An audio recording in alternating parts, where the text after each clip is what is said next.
एकादशी व्रत का सबसे पहला नियम है कि आप जिस दिन व्रत करो उसके एक दिन पहले भक्ति का संचार इस हृदय में करो। भक्ति का संचार इस हृदय में कर लीजिए। जिस दिन आप व्रत करो, जैसे एकादशी का व्रत कर रहे हो तो दशमी के दिन शाम का समय जब आवे, रात्रि जब होने लगे, शाम का समय आवे और रात्रि का आप जब भोजन ग्रहण करो तो उस भोजन में कोई ऐसा पदार्थ ग्रहण मत करिए जिस पदार्थ के कारण आपकी एकादशी बिगड़ जाए।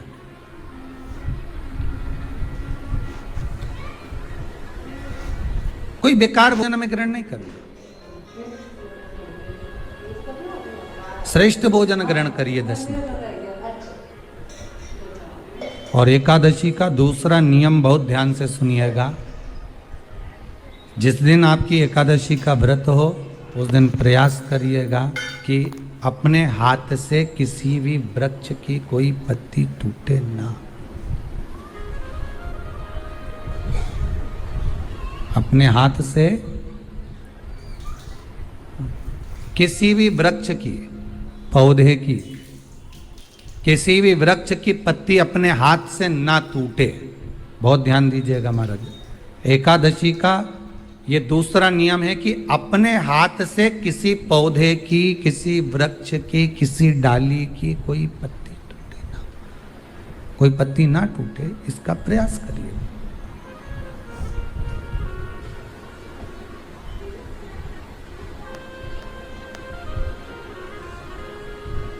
कितना सुंदर व्याख्यान कहा है, कितना सुंदर वर्णन है महाराज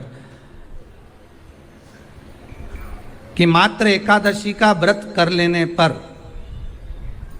मात्र एकादशी का व्रत कर लेने पर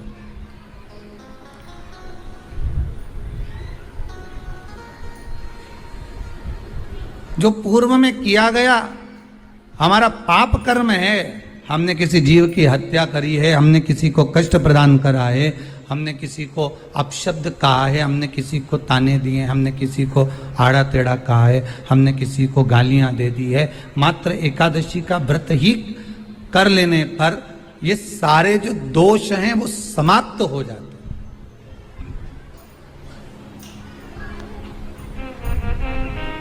सारे दोष हमारे समाप्ति पर आ जाते हैं।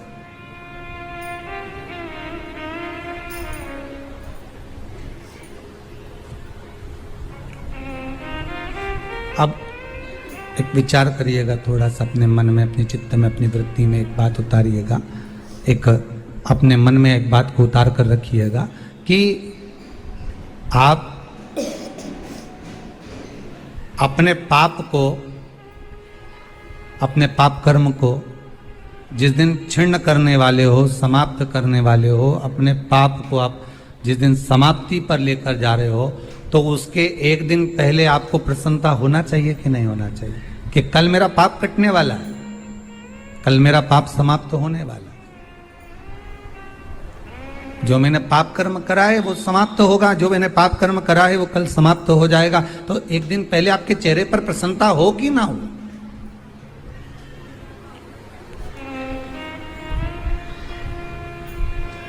और चेहरे पर वो प्रसन्नता आपके आना चाहिए कि कल मेरा एकादशी का व्रत है, आज दशमी है, कल एकादशी का व्रत है, तो कल मेरी जब एकादशी का व्रत रहेगा तो मेरा ना जाने कितना कितना पाप, कितना असत्य, कितना झूठ, कितना प्रपंच वो समाप्त हो जाएगा। इसमें मुझे प्रसन्नता हो, इसमें मुझे आनंदता हो।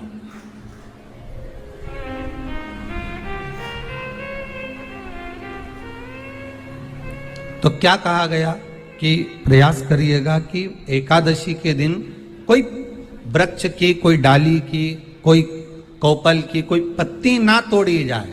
क्यों? तो कहा अगर उस पत्ती को हम तोड़ देते हैं, वृक्ष की पत्ती को या क्यारे में लगी हुई कोई डाली की पत्ती को हम तोड़ देते हैं तो एकादशी का पुण्य फल प्राप्त नहीं होता। एकादशी का कोई फल हमारे खाते में नहीं जाता, पुण्य फल प्राप्त। अब फिर भले तुम चाहे तुमने मोरदन खाया हो, चाहे तुमने फिर चिप्स खाई हो, चाहे तुमने फिर व्रत का कितना ही सामान खा गए हो और तुमने सोचा कि आज मेरी एकादशी है, तो फिर उसका कोई फल प्राप्त नहीं है, उसका कोई सुख प्राप्त नहीं है आपको, फिर उसका कोई आनंद प्राप्त नहीं है आपको, तो उसमें कोई आनंद की अनुभूति आपको नहीं मिल रही। को याद रखिए, गौदान और एकादशी, श्रीमद वल्लभाचार्य जी ने मायावत का खंडन करा था जगन्नाथपुरी में, और श्रीमद वल्लभाचार्य जी ने कहा था एकादशी मरने के बाद मत दो, एकादशी जीते जी दो। कहा था कि नहीं कहा था? जीते जी दान करिए। इसलिए जगदीश में, जगन्नाथपुरी में एकादशी उल्टी लटकी हुई है। करें आपने दर्शन?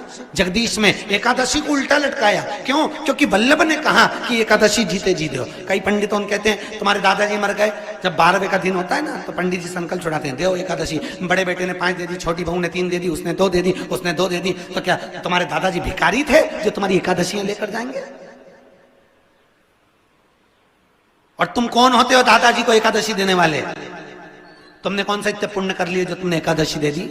एकादशी के दान की महत्वता श्रीमद वल्लभाचार्य जी ने कहा कि कोई व्यक्ति अगर खटिया पर सड़ रहा है, पलंग पर तड़प रहा है, हॉस्पिटल में पड़ा हुआ है, तो निवेदन है कि उसको देखने जाओ तो अपनी करी हुई एकादशी में से 2 एकादशी का दान उसको तुरंत दे दो। क्यों? तो जिससे उसको मोक्ष मिल जाए, मरने के बाद नहीं।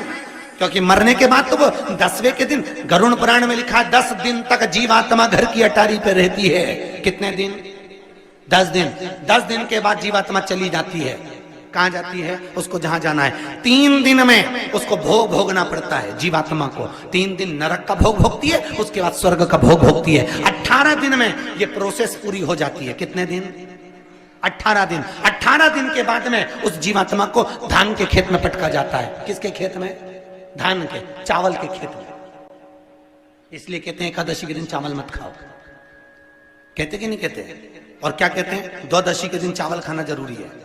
एकादशी का पालना करना है तो द्वादशी को चावल का 1 गिरास खाओ, तब द्वादशी को चावल खाओगे तो एकादशी लगेगी। चावल नहीं खाओगे तो एकादशी नहीं लगेगी। द्वादशी को चावल खाना जरूरी है। क्यों कहते हैं? क्योंकि धान के खेत में जीव को छोड़ा जाता है, उस धान के खेत में, चावल के खेत में जीवात्मा रहती है। उसको चिड़िया खाती है तो चिड़िया के रूप में जन्म लेता है, मनुष्य खाता है तो मनुष्य के रूप में जन्म लेता है। इसलिए एकादशी के दिन चावल नहीं खाया जाता, क्योंकि एकादशी के दिन हम चावल खाएंगे तो जीव हत्या का दोष लग जाएगा। फिर कब खाना है? द्वादशी के दिन। द्वादशी के दिन क्यों खाया जाता है? क्योंकि हम एकादशी के व्रत करे रहते हैं, और पहला घासा जब चावल का खाते हैं तो अपनी करी हुई एकादशी का पुण्य, जितने जीव हमारे मुंह में जाते हैं उनको उसका पुण्य मिल जाता है, और उनका फिर जन्म नहीं होता, वो तर जाते हैं, उनको एकादशी का भाग मिल जाता है। इसलिए कहते हैं एकादशी को चावल मत खाओ, पर द्वादशी को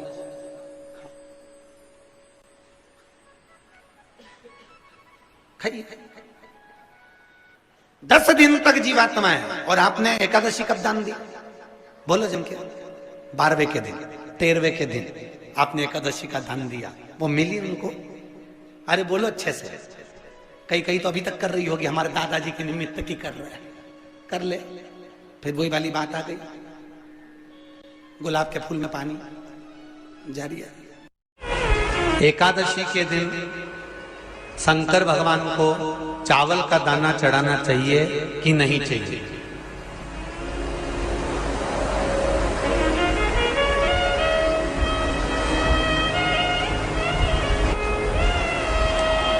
बीमार व्यक्ति से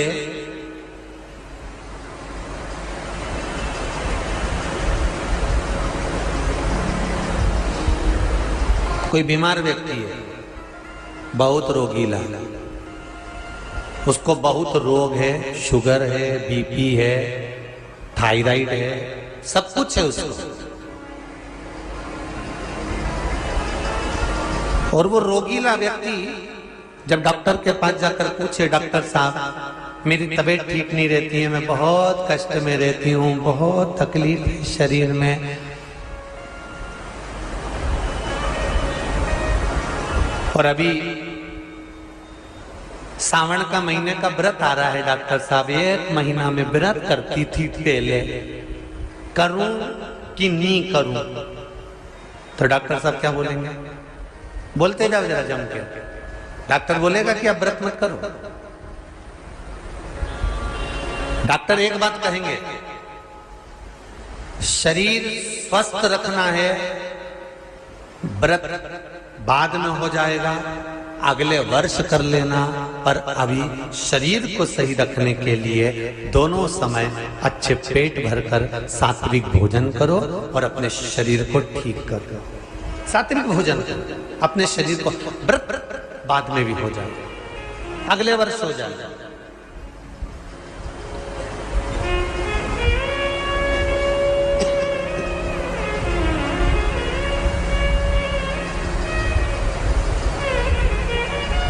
अभी तुम थोड़ा सवेरे 2 बिस्कुट ले लिया करो, सुबह नाश्ता ले लिया करो, भोजन ले लिया करो, फिर दोपहर में कुछ हल्का फुल्का लेकर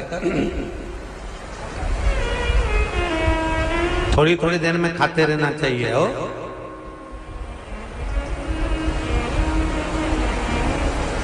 थोड़ा थोड़ा खाओ, थोड़ी थोड़ी देर में खाओ, एक साथ सुरसा जैसे मत निपटा जाए, थोड़ा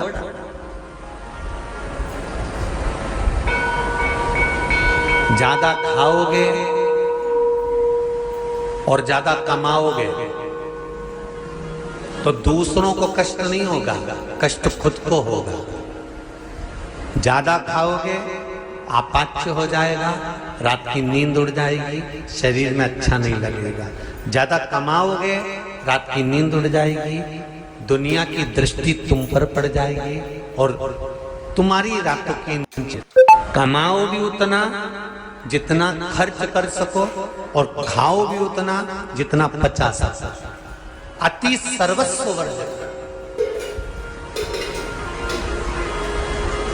डॉक्टर कहेंगे ये तुम्हारा व्रत जो है ना अगले साल कर लेना, इस साल मत करिए, इस साल तो आराम से भोजन वोजन करो तुम लोग, बढ़िया प्रेम से खाओ पिए। तो उसी तरह किसी ने पूछा कि चावल का दाना एकादशी पर भगवान शंकर को चढ़ा सकते, चावल का दाना शंकर जी को चढ़ाते क्यों है, पहले तो वो समझ। बेलपत्री का तो महत्व आपको बार बार बताया कि बेलपत्री शिव जी को क्यों चढ़ाई जाती है, कहीं रोग के लिए, कहीं बीमारी के लिए, कहीं किस कार्य के लिए, कहीं कोई कार्य के लिए, कहीं कोई कार्य के लिए। चावल का दाना अगर हम शंकर भगवान को चढ़ा रहे हैं तो क्यों चढ़ा रहे हैं, उसका कारण क्या है? चावल का दाना शिव को चढ़ाने का केवल एक कारण रहता है कि चावल को अक्षत कहते हैं।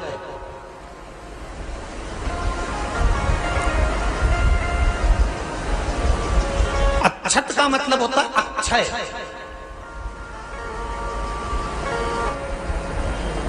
उसका मतलब क्या होता है? अक्षय, जिसका कभी क्षय ना हो। जब हम भगवान शंकर को चावल का दाना चढ़ाते हैं, जैसे बहुत ध्यान दीजिएगा महाराज, बहुत समझने वाली बात है, बहुत ध्यान से।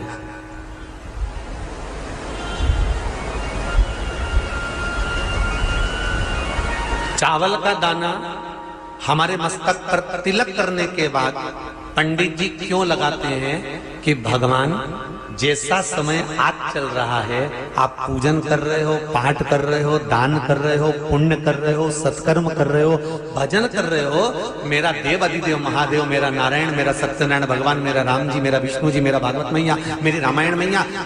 ब्राह्मण मस्तक पर तिलक लगाने के बाद चावल इसलिए लगाता है कि जैसा समय आज चल रहा है, भगवान तुमको ऐसा ही समय बनाकर रखे और तू ऐसे ही चार चांद लगाते रहो, दान पुण्य संकीर्तन करते रहो, इसलिए मस्तक पर चावल का दाना लगाया जाए।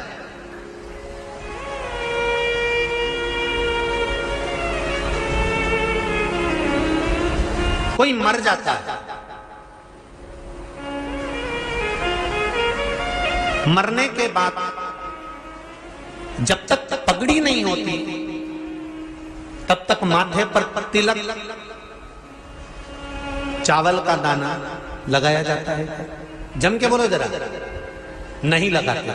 किसी पंडित जी से पूछो, ब्राह्मण देवता से पूछो, ब्राह्मण देवता ये कोई मर गया और हमारा तो नियम है कि हम सिर पे तिलक लगाते हैं, चावल लगाते हैं, या पंडित जी से हम तिलक लगवाते हैं, मंदिर जाते हैं तो मंदिर में जाके तिलक लगवा के हम चावल का दाना लगवाते हैं, क्यों नहीं लगाते? उसका कारण क्या है? जब किसी के मरने के बाद 10 दिन तक 12 दिन तक मस्तक पर तिलक क्यों नहीं लगाया जाता? 10-12 दिन तक माथे पर तिलक या चावल क्यों नहीं लगाया जाता? उसका कारण है कि ये जो समय आया है, तुम्हारे यहाँ जो गमी हुई है, तुम्हारे यहाँ कोई मर गया है, तुम्हारे यहाँ किसी के प्राण छूट गए हैं, तो ब्राह्मण इसलिए तिलक नहीं लगाता आपको, इसलिए चावल का दाना नहीं लगाता कि ऐसा दिन भगवान अब ना लाए। इसको अमर ना करे, इसको अक्षय ना करे, इसको प्रबल ना करे। और जब चावल का दाना, तो यहां शिव महापुराण की कथा करी, चावल का दाना हम शिव जी को क्यों चढ़ाते हैं, भगवान को क्यों समर्पित करते हैं, भगवान की पूजन में अक्षत क्यों समर्पित करते हैं, चावल क्यों समर्पित करते हैं, उसका कारण क्या है। तो कहा आज मैंने जब चावल का दाना आपको समर्पित करा है, जिस भाव से, जिस विश्वास से, जिस श्रद्धा से, जिस मन से मैं आपको रिझा रही हूं, हे भोलेनाथ मेरी ये मनोकामना पूर्ण कर, इसको अक्षय कर देना, इसको अमर कर देना, बस इतनी कृपा आप कर। अब किसी ने पूछा एकादशी के दिन चावल चढ़ाए कि नहीं चढ़ाए, तो यहां तो सीधी सीधी बात है, बीमारी देखकर थोड़ी ना आती है कि नवरात्र चल रहे हैं कि सावन का सोमवार चल रहा है, बीमारी तो बीमारी। तुम चावल मत खाओ। तिरुपति कौन कौन गया, हाथ उठाओ, ठीक है। जगन्नाथ जी कौन कौन गया, हाथ उठाओ, हाँ ठीक है। द्वारका जी कौन कौन गया, हाथ उठाओ, ठीक है। बद्रीनाथ कौन कौन गया, हाथ उठाओ, ठीक है। एकादशी के दिन कभी तुम बद्रीनाथ चले जाओ, एकादशी के दिन तुम द्वारका चले जाओ, एकादशी के दिन तुम तिरुपति चले जाओ, एकादशी के दिन तुम जगन्नाथ चले जाओ, एकादशी के दिन तुम्हारी मर्जी पड़े भगवान के किसी धाम में चले जाओ और भगवान को भोग लगाओ और उनकी थाली को झांक कर देखना, उसमें चावल जरूर मिलेगा, उसमें ऐसा नहीं है कि चावल नहीं मिलेगा।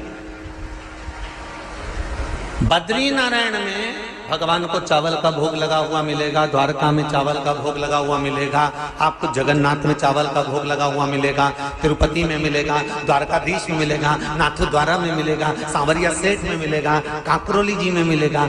आप जहां जाओगे वहां पर एकादशी के दिन भगवान को चावल आएगा, क्योंकि भगवान के लिए परहेज नहीं है। जो काम में डूबा हुआ है, जो आसक्ति में डूबा हुआ है, जो लोभ में डूबा हुआ है, जो वासनाओं में डूबा हुआ है, जो तृष्णा में डूबा हुआ है, और जो माता के गर्भ से जन्म लिया, एकादशी के दिन चावल उसको नहीं खाना। बहुत सुंदर संवाद है, ध्यान दीजिएगा। जिसके घर में कमाने वाले दो चार हैं, पैसा तो आ रहा है पर घर में टिक नहीं रहा, डॉक्टर में, पुलिस में, एक्सीडेंट आदि में, कहीं गलत जगह पर व्यसन में अगर पैसा जा रहा है, जुए में, मांसाहार, मदिरा पान, या कहीं आया पैसा आने में कमी नहीं, आ रहा है पर टिक नहीं रहा, रुक नहीं रहा, कोई मांगने आ गया, दे दिया, फिर वहां से अपने पास नहीं आ रहा, अपन कह रहे हैं भैया हमारा पैसा लौटा दो, नहीं आ रहा। तो महाराज शिव महापुराण की कथा कहती है, एकादशी के दिन गंगा के जल में मात्र 7 बेलपत्री डालकर, जो नंदीश्वर भगवान अर्थात जो शंकर जी के शिवलिंग के सामने नंदी होता है, उस नंदी के चरण पर गंगा का जल चढ़ाकर बेलपत्री शिव पर समर्पित कर देता है, उसके घर में रुपया रुकना चालू हो जाता है, फिर वो गलत जगह पर नहीं जाता, गलत स्थान पर वो धन जाएगा ही नहीं। बेटा अगर व्यसन में पड़ा हुआ है, मदिरा पान में पड़ा हुआ है, मांसाहार में, जुए आदि में जा रहा है, तुम्हें लग रहा है कि मेरा बेटा गलत मार्ग पर जा रहा है, ये मित्र दोस्ती गलत हो रही है, वो सही जगह पर आ जाए, करना है।